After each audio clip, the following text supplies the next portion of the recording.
Kamusta ating alamin ang mga pinakabagong pangyayari sa South China Sea at ang papel ng Estados Unidos, Japan at Pilipinas sa isyu.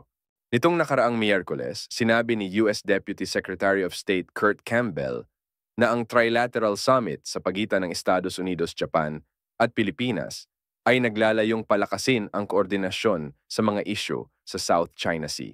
Binigyang diin ni Campbell ang pag-aalala ng Estados Unidos sa paggamit ng water cannons ng Chinese Coast Guard laban sa mga sasakyang pandagat ng Pilipinas malapit sa Ayungin Shoal sa West Philippine Sea. Sa ika-11 ng Abril, magho-host si US President Joe Biden ng isang summit para sa mga leader ng Japan at Pilipinas upang talakayin ang mga kaugnayan sa ekonomiya at ang mahalagang papel ng Indo-Pacific region.